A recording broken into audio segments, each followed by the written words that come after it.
Здравствуйте, друзья, и все, кто посетил мой канал.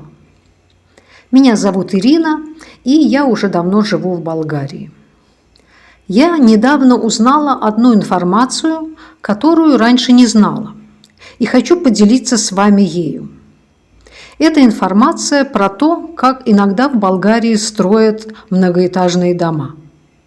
И если вы думаете купить себе квартиру в Болгарии, обязательно посмотрите это видео. Я раньше слышала, что в Болгарии в некоторых туристических городах многие дома с тонкими стенами, и в них очень некомфортно жить. В них холодно и очень шумно. Но тогда я особо не вдавалась в подробности и думала, что просто наружные стены в этих домах без теплоизоляции. Или кирпичная кладка не в целый кирпич, а в пол кирпича. Но все оказалось намного хуже. Да, дома без теплоизоляции есть, но это в основном старые дома. Новые дома сейчас без теплоизоляции не строят. Стены в пол кирпича вполне возможны, потому что у дома сначала возводят бетонный каркас, а потом между бетонными столбами заполняют пространство иногда совсем тонкими стенами. Это, конечно, плохо, но не страшно.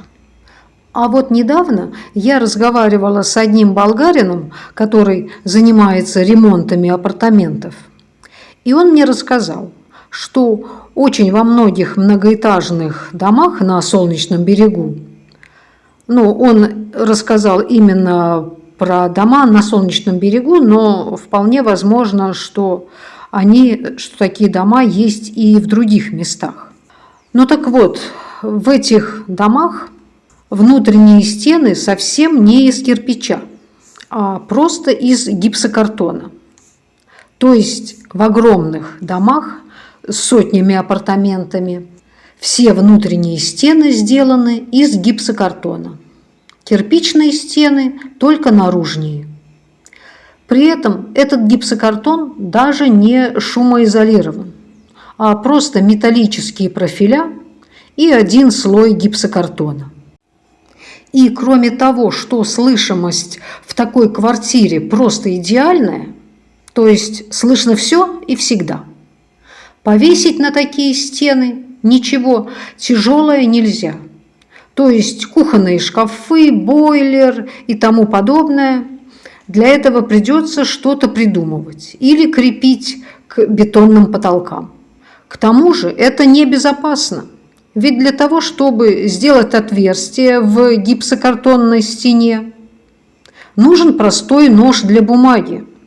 И с таким ножом можно пройти через весь дом, от одной наружной стены до противоположной. Вот оказывается, какие стены бывают в многоквартирных домах.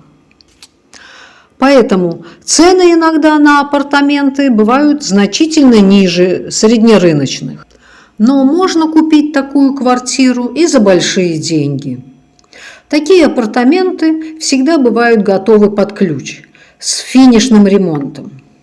Но понять, что стены из гипсокартона, чаще всего очень просто. По ним надо просто постучать. Звук от кирпичных стен совсем другой, чем от гипсокартонных. Итак, это одна из причин, почему некоторые квартиры в Болгарии более дешевые. Про вторую и третью причину я уже рассказывала вам, поэтому скажу сейчас вкратце. Вторая причина – у дома нет акта 16. И самое ужасное в этом не то, что этого акта нет на данный момент и надо будет просто подождать, а то, что этот акт дом может вообще не получить никогда. И тогда там не будет работать лифт, могут быть сложности с платежами за воду и электричество. И следующая важная причина, из-за чего цена на квартиру может быть ниже, это такса поддержки. Она может быть очень высокой. Но даже если такса поддержки только около 400 евро в год, все равно эту сумму нужно платить постоянно, независимо от того, живете вы в этом доме все время или нет. И меньше она точно не станет, а может только увеличиться. Поэтому, конечно, лучше выбирать квартиру без таксы поддержки, что тоже возможно в Болгарии. Вот основные причины недорогого жилья в Болгарии. Поэтому будьте очень внимательны при покупке и не надейтесь особо на брокеров. Все проверяйте сами. И пишите в комментариях про свои квартиры, про таксу поддержки, если она у вас есть. Людям будет интересно. А также подписывайтесь на мой канал, если вы еще не с нами. А я на сегодня прощаюсь с вами. Всего вам доброго. Всем пока!